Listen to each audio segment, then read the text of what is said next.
talk about Sinners, gang. Guys. So if you don't know about Sinners, Sinners is I want to say is Ryan Coogler's fourth or fifth. I know he did Fruitvale Station, Black Panther, Creed 3,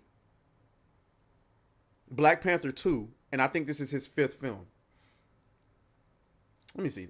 Instead of speculating, let me just go and look it up. Ryan Coogler films. Yeah. Like it's his fifth film. So he did Creed. Oh wait, but did he do all three of the Creed films? I know we just had Creed 3. Or was it Creed 2 that we had? Oh, maybe he didn't. Maybe he just did Creed. Okay, whatever. That's fine. So Ryan Coogler, my boy.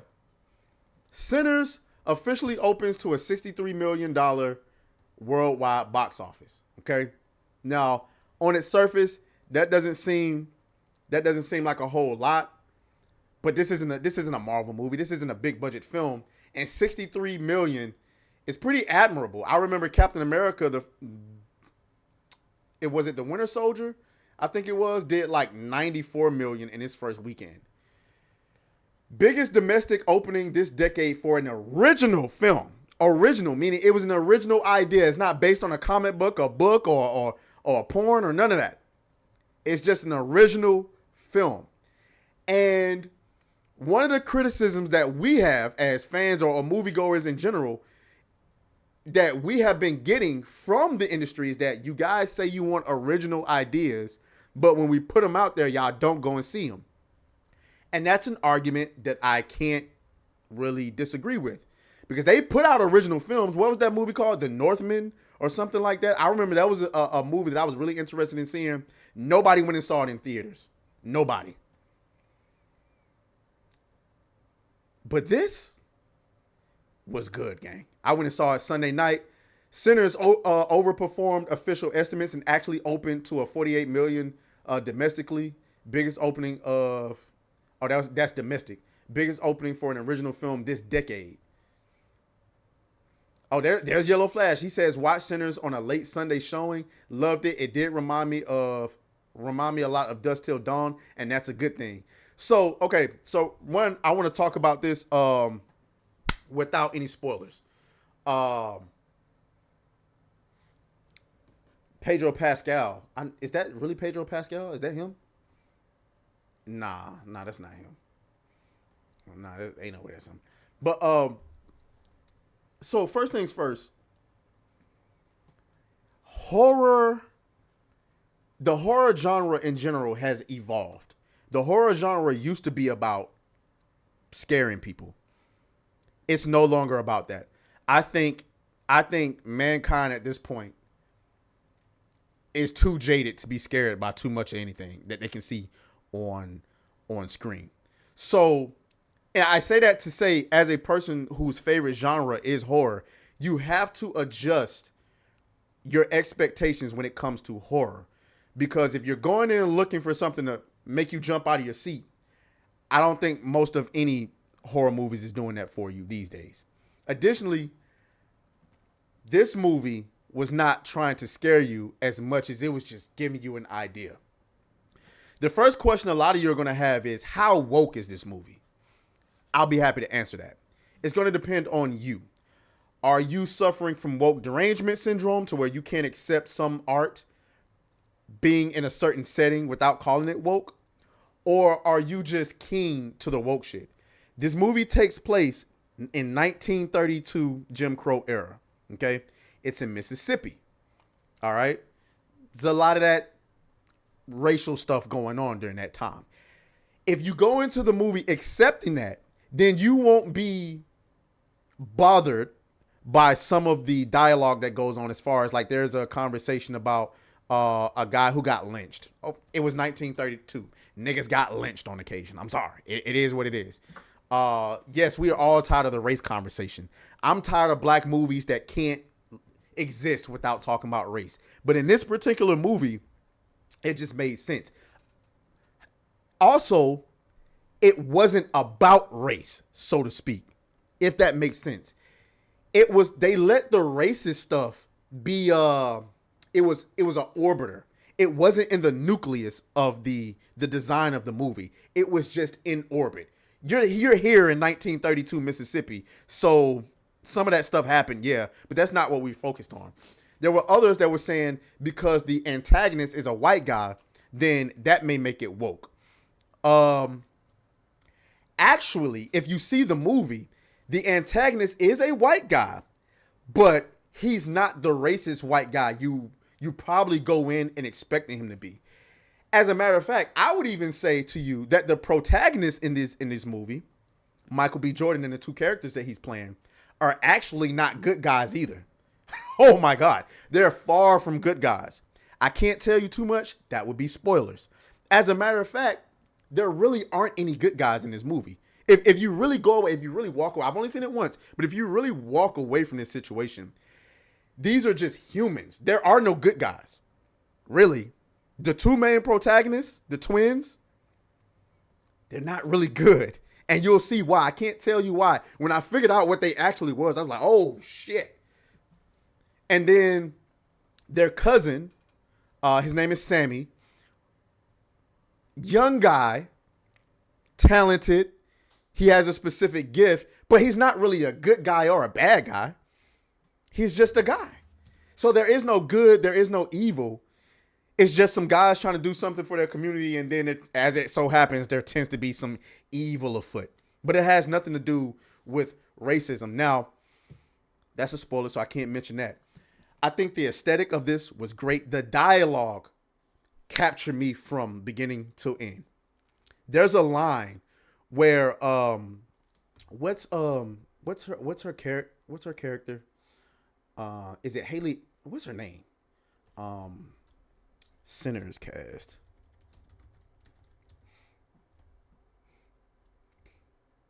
Let me see. What's her name? Haley Steinfeld. There's a line that she says in this movie that absolutely drove me crazy.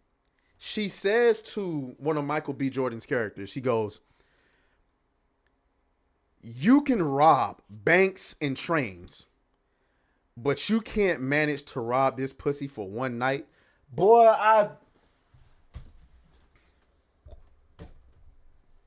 I fucking died because that's a crazy line.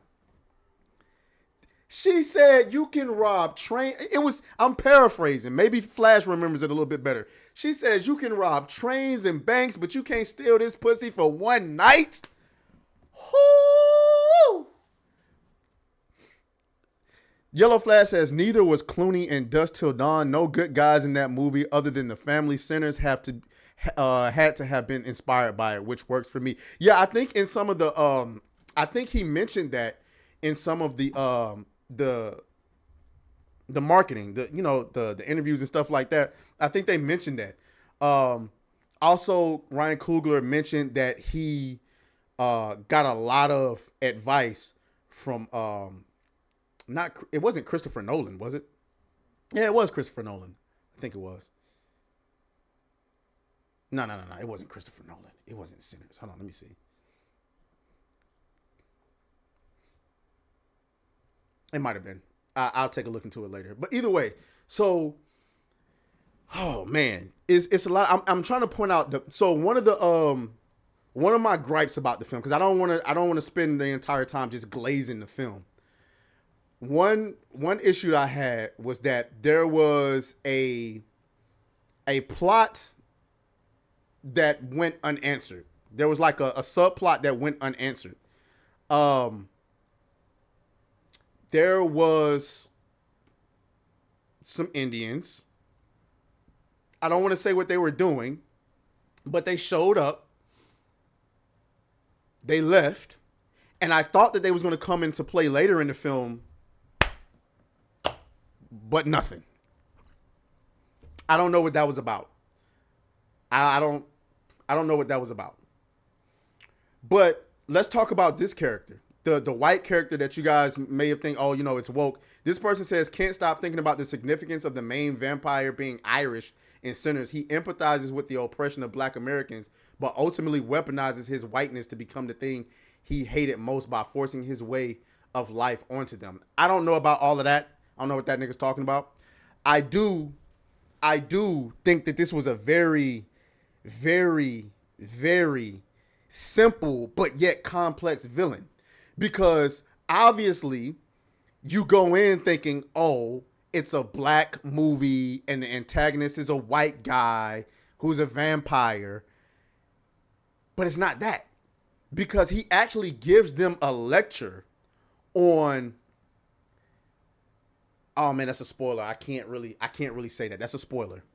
But you'll see, because the twins make an investment and they think that they're doing something, not even realizing that they're being set up. And he actually, the main villain, actually helps them figure this out. Because if it wasn't for there being vampires, they wouldn't have never known this. And I can't tell y'all what it is. You just got to go and see. It's crazy to me. Because after the encounter with the vampires is over, you think that's the end of the film, but it's really not. I can't say more than that. I thought the cinematography was great. There's a line that you're going to have to keep up with in the beginning of the movie where they talk about how there were some people whose music was so good, they were able to, they played music so well that they were able to conjure up spirits, musical spirits from past and present. So there's an amazing scene in their little juke club. I've never seen myself represented.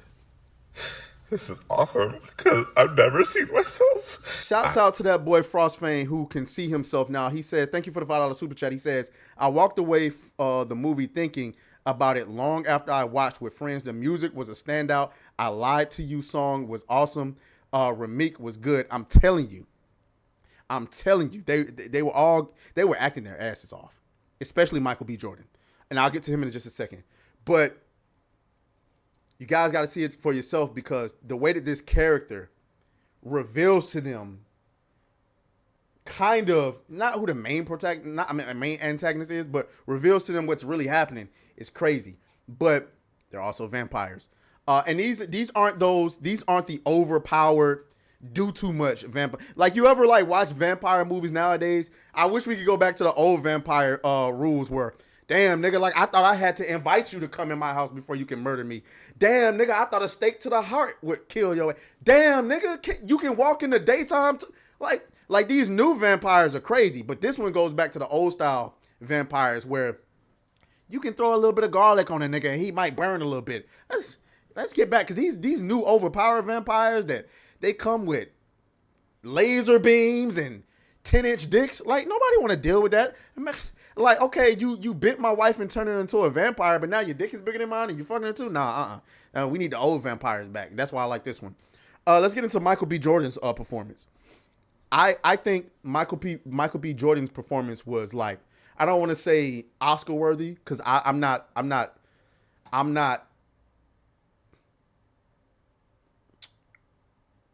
I don't have the credentials to say whether or not it's Oscar worthy, but what I will say is I wouldn't be surprised if he won an Academy Award for what he did in that film. He played the twins, Stack and Smoke, and they were obviously two different characters. Never crossed. You should never get them confused in this movie. Stack is a loose cannon, sort of a little bit of a hothead, unorganized, probably need to be babysat a little bit type of dude, risky, talk a lot of shit. You know what I'm saying? That type of guy. Whereas Smoke is a more cerebral, organized, logical, very, very thoughtful. And he's a soldier, by the way. Very thoughtful individual.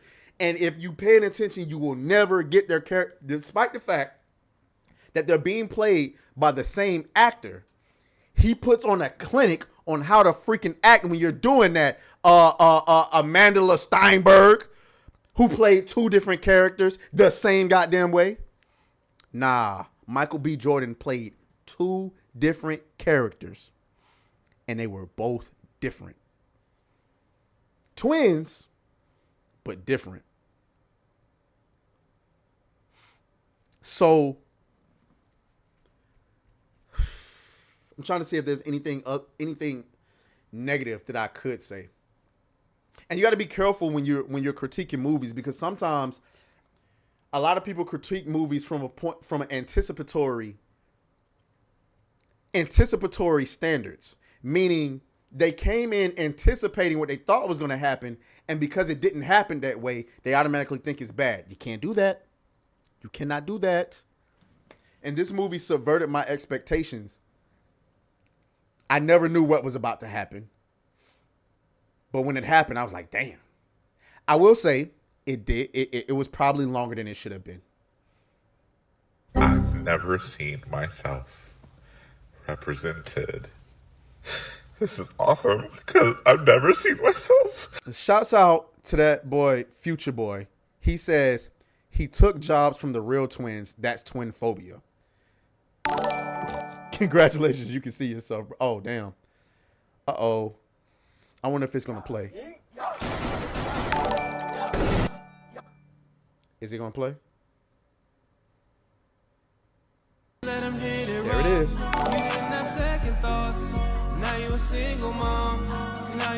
got 4 more times. Let him hit it raw. You didn't have second thoughts. Now you a single mom. Now you a single mom. Got 3 more times. Shout out to all the single moms in the chat. Shout out to Lucy Lemonbug. Gifting 5 memberships. I appreciate it, love. Let him hit it raw. Ooh. You didn't have second thoughts. Ooh. Now you a single I think we got 1 more time. Now you a single mom. Let him hit it raw. You didn't have second thoughts. Now you a single mom. Now you a single mom. Shout out to Lucy Lemonbug, who just came and shut down the entire stream by dropping 5 gifted memberships. And I can't thank you enough for that. You didn't have to do that. Uh-oh, we got another one? Oh, shout out to Gary Grant, who just gifted a membership to a potential single mom. You didn't have second thoughts. Now you a single mom. Now you a single mom. Thank you. I appreciate it. Congratulations, Scott Hughes, who just became a single mom. But going back to what I was saying, gang, ultimately, I do think this is a movie that's worth your time. Oh, I was saying that it got a little bit long. Yeah, it was a little bit long. Probably a little bit, maybe 10 minutes, because there is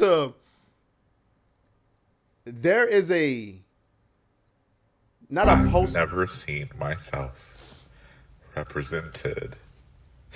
This is awesome because I've never seen myself. Shout out to that boy Eric Jenkins. Congratulations, you can see yourself. He says, "Congrats, you're a real person now after being doxxed." Yeah, I am a real person. There's a not an after credit scene, but a mid credit scene that's abnormally long. Actually, I've never seen myself represented. This is awesome because I've never seen myself. Shout out to that boy Frostfang, who can see himself again. He says, "I think my only qualm about it was the unneeded mid credit scene and a certain group of people in the movie who dress in white didn't dress in white." I was just about to get to that, because there is a mid credit scene that's, I feel like, long for no reason. Also, there was an overuse of flashbacks. Not in a sense of, it's like you hear a person talking or something's happening and then it's showing flashbacks to other parts of the film. And I'm like, okay, we might be overdoing the flashback thing a little bit. You know what I'm saying? The mid-credit scene, there was a flashback. I'm like, probably don't need it. Like me and who I came with, we got up to leave and people sitting in the chairs. I'm like, why y'all still sitting down? They was like, oh, you gotta wait, there's more. I'm like, nigga, this ain't no Marvel movie. I'm not waiting for more. And sure enough, here come a mid-credit scene. I'm like, what the fuck? I don't need a mid-credit scene, man. The movie already long to begin with. We don't need a mid-credit scene for it.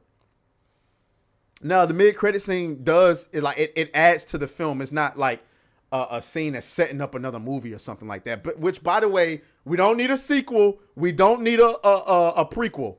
Let this movie stand on its own, please, for the love of God. Okay, But yeah, flashbacks, some minor gripe. Too much of that. The movie's longer than it really needs to be. And then there was a lost plot with the Indians in there that